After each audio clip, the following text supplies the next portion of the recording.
is up? Hopefully you guys are having a wonderful day. Back with some more Final Fantasy 16 gameplay for you. And guys, I'm going to say right now, spoilers alerts, if you've not played and beaten Final Fantasy 16, please turn off the game now. Without further ado, let's get right into it. Guys, this video has been about, I'd say, a month in the making. And I'm not talking about it took a month to make, but just my thought process. Because I've basically gone full circle with this. And to eventually which I reached a conclusion about this ending and how I honestly feel. But I didn't get this way initially. I had to go full circle. So allow me to show you my thoughts and how I perceived this ending when I first played it, how I thought about it when I thought over time, and how I eventually got to where I am today. So sit back, relax, as I tell you what eventually led me to absolutely hating the ending of Final Fantasy 16. First off, let me go through my feelings of how I felt when I first beat this game, and I kind of took everything at face value. Basically, you had Dion, Joshua, and Clive go to fight Ultima, and all three of them all fell in battle. I didn't like Dion's death. I felt it just, I'm the only one who feels this way, but I just felt like there was really no point. It just kind of added it on just to add it on. All he really needed to do was drop him off and fly back, because he really does nothing. Just has a anticlimactic ending, in my honest opinion. But whatever, I didn't feel that way. I didn't like it. And honestly, I always say this: Dragoons don't take fall damage. So somewhere deep down, I feel like he's still there somewhere. But who knows? Who knows? Joshua's death was satisfying. I did like Joshua's death.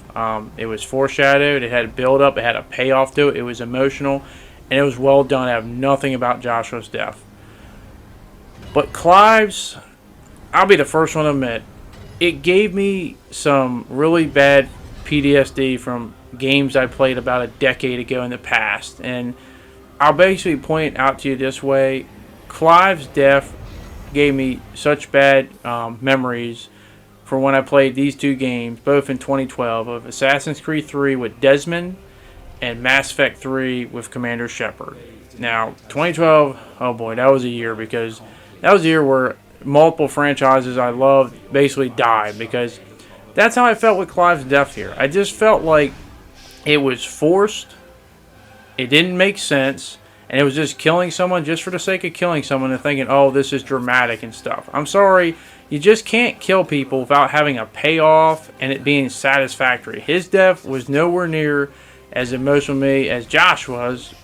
It wasn't even close, and it reminded me of Desmond from Assassin's Creed 3, and by the way, I have not played an Assassin's Creed game since 3, because the ending of Assassin's Creed 3 left me such a bad taste, because it was just a definition of, hey, we think just by killing somebody or a main character at the end that magically makes an emotional moment and I'm going to be invested in it. No, I'd be invested if I had, a payoff to it, if it was led up to it, not this whole put your hand on this thing and you're going to do all this good thing, you're going to save the world, but you're going to have to die in the process. It's like, dude, this is stupid. Or in Mass Effect 3, which I felt even more emotionally attached to, because I played 3 games, done all the quests, all the choices, and then when I get to the last 10 minutes of the third one, I'm so amazed at how 10 minutes of the last of that trilogy ruins the entire experience, where I've not played one since, or even when they brought them back for the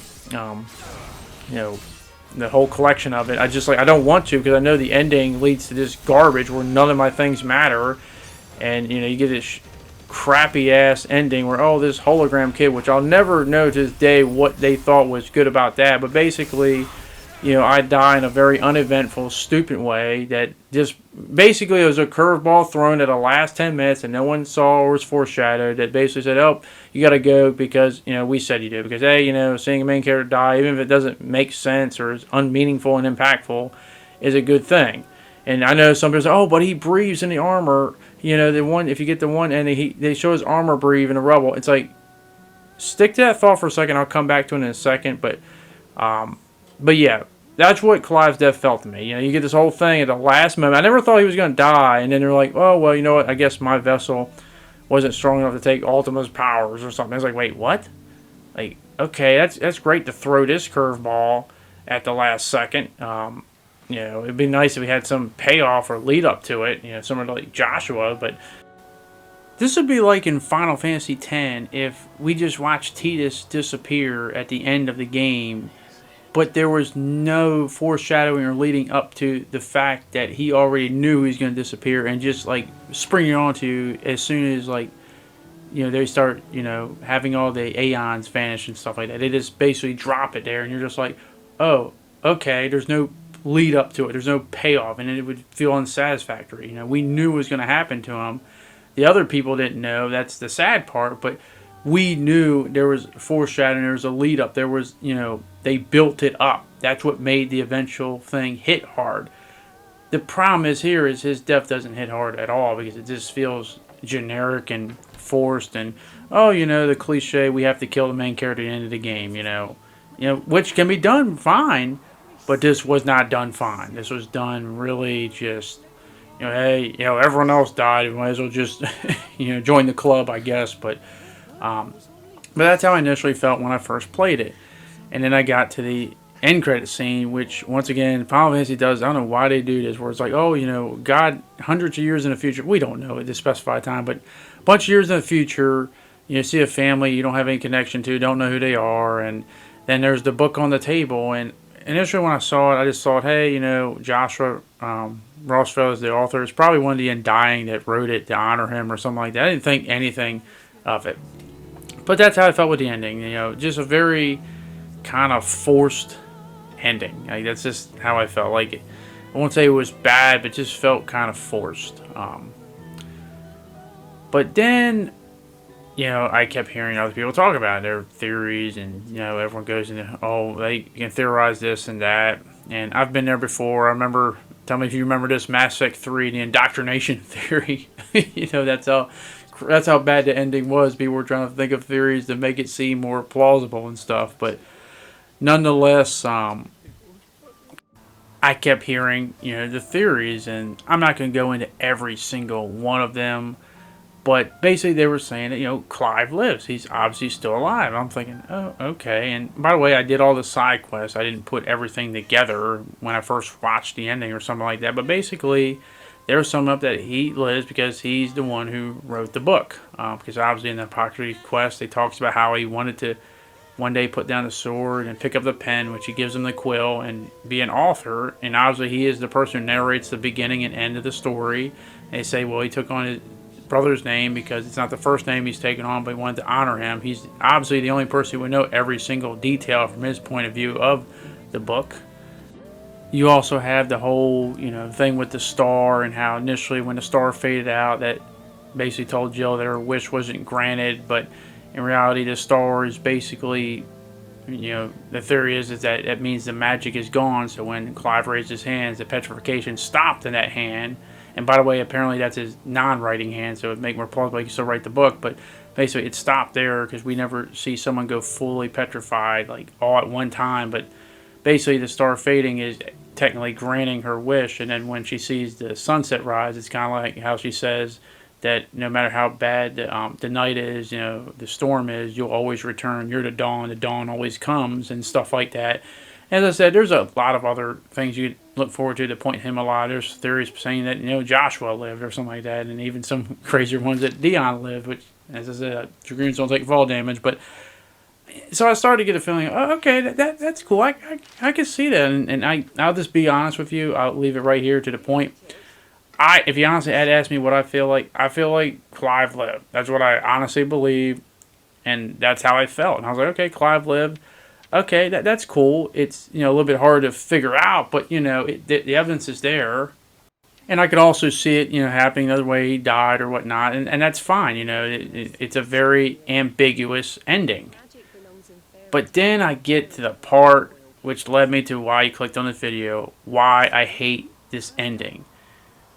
I actually spoke to a friend of mine who's never played this game. It's outside of like every. It has no connection to this game. Doesn't know anything about this game. I asked him. He watched a lot of movies. Like, what do you feel about an ambiguous ending? Like, how do you feel about it? And he's like, it can work as long as it makes sense and there's a proper build up to it. But then I asked him a question. Okay, how do you feel about an ambiguous ending for a 2-hour movie compared to a 100-hour like JRPG?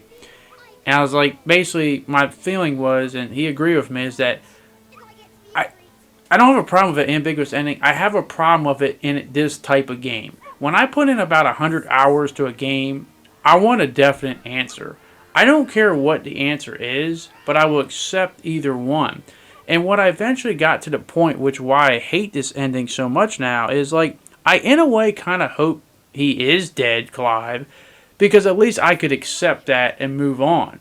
But let's just say he honestly lived. How is this satisfying? His lasting image is him on a beach.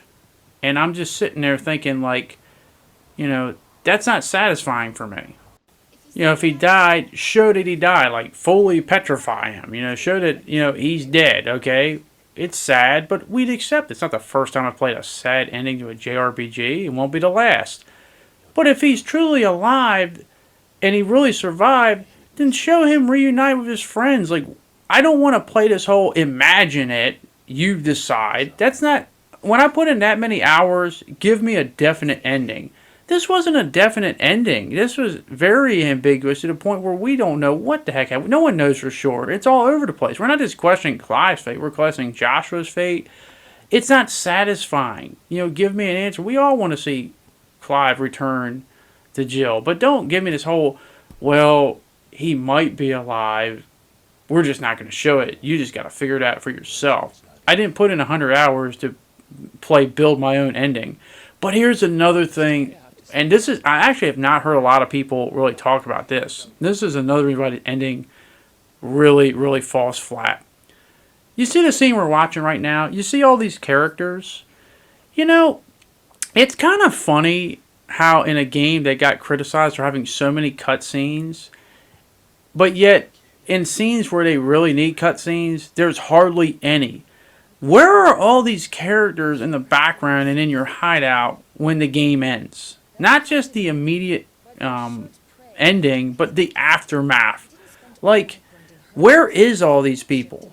Like, you see Jill, Mid, Gav, Ida, and the baby, and Torgal. But once again, it's just the immediate, like, what just happened with the whole crystal falling and stuff, and the star disappearing, but you really don't get a satisfying scene with them. You just see them immediately react to what they perceive is Clive's death, but you don't see any payoff with that. I mean, you don't see the aftermath of what these characters did after the fact. Like, for God's sakes, like, what did Gav do? Like, did he embrace his role as leader of the hideout? Did he take on the name Sid? Maybe this event kind of scarred him. Maybe he just wanted to spend time with Ida and go out and make a family of his own with her. Or maybe he wanted to still be the leader. Who knows? We don't know. How did Byron feel about the possible death of his nephews? Did he feel sad? Was there some gratification in it? Like, what happened with him?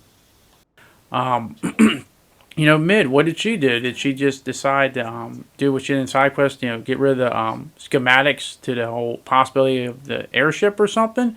Or maybe she went out in the world. Who the heck knows? And then Jill, I've seen people say that her looking into the sunset, they interpret it two different ways. Either A, it's her thinking, hey, Clive, she's hopeful that he will return one day and she believes he will, or it's her accepting the fact that he's not, but accepting the choice and making peace with it. But that's the thing. They don't show you what she honestly felt. You have to imagine that. You have to make your own story.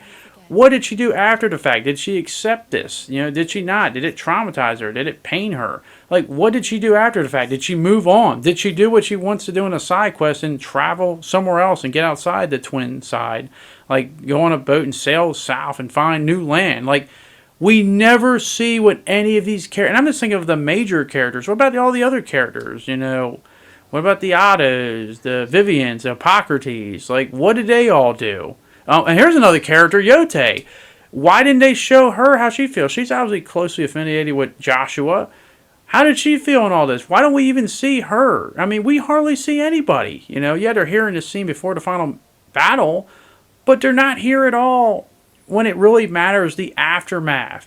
Metal Gear Solid 4 gets a lot of flack for having cutscenes, but I don't hear anyone complain about the cutscenes in the epilogue being a half hour because it was satisfying to see so many scenes and trying to tie up and give satisfying story ends to a lot of these characters. That's why the ending is very satisfying. The ending to this game is the antithesis of a satisfying ending. It's not satisfying for anyone. I see people honestly not wanting to play this game because why do they want to put themselves through this crap to have a crappy ending? And it basically makes me feel of Mass Effect 3 and Assassin's Creed 3. And by the way, those two endings killed those franchises for me. I've yet to pick up another game since. Not saying that the other games after fact aren't fun, but I just don't want to play them. And granted, Final Fantasy is a different type of franchise because it's not like, 17 is going to be, the sequel to 16 in terms of they're the same story. It's different in Final Fantasy. But the point I'm trying to make here is that this game, it had an unsatisfying ending, and it really stings. I do love and enjoy this game, but it's not satisfying from the standpoint that, like, I can't wait to get to the end to see everything because I don't see the results of my hard work. Similar to Mass Effect 3, I don't see the payoff. And remember I said, Commander Shepard's armor breathing in the rubble? I used to, in my younger days, about a decade ago, feel like, oh, that's cool, that means he's still alive. But when I don't see it and see him do anything with it, and now that we know context that they weren't never going to do anything with it, it just gives me the same feeling I see with this ending. It's like, are they going to do anything with it? Probably not, because once again, the creator said that this is a complete story. Now, they could change their minds as fast as the wind changes direction, but until then, this is a complete story. They're not intending to change anything. Now, could they make DLC? Yeah, I still think it's sad that they have to do similar what they did with Mass Effect 3, to add DLC to make a game more satisfying with the crew members. But once again, the damage was already done, and not to mention that happened before the whole final mission. So once again, it's not addressing, seeing the aftermath of what happened to everybody, and that's the point. Like, I want to see the aftermath, what everyone else did. It's not just a game about one person.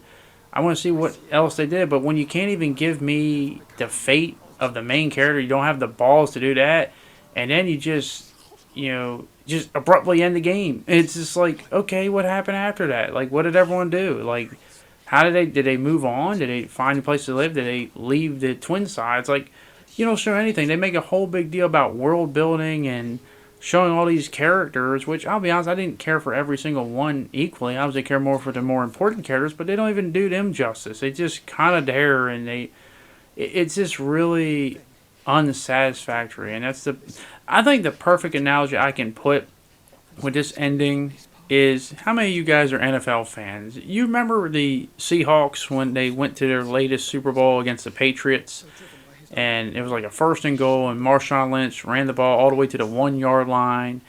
It's 2nd and goal at the 1. They get in the end zone, they score a touchdown, more likely to win the game. Everyone expects them to, run the football. Why wouldn't they? And then they do something that nobody, not even the Patriots, thought they were going to do, and they decide to throw the football, and, the rest is history. That's basically this ending for Final Fantasy 16. It's just, as I said, the highest of highs, but man, the lowest of lows. And I still love this game. I still do have good parts about this game, but this ending, I don't know what people cannot get through their head. A bad ending can really ruin and diminish a game. This is definitely not the Code Geass of endings. I'll tell you that right now. Definitely not. This is a very unsatisfactory ending. And as I said, you can have ambiguity in your ending, but when you're just questioning things that really shouldn't be questioned, especially after you put in 100 some hours into a game, and you can't even get the fate of a character, not less multiple characters, and then you show nothing of the aftermath, it's a bitter pill to swallow, and that's why I just hate this ending. Maybe one day they'll put out some DLC to have something post-game that at least show the satisfaction with the rest of the party and maybe answer some of the ambiguity, but I'll wait until that day comes. But that is my opinion. I want to hear your guys' opinion. What's your opinion about the ending? Do you like it? Don't like it? Hate it? Let me know down in the comment section. But thank you very much for watching. And hopefully I can see you guys back on the next one. Thanks, and I'll see you all later. Peace.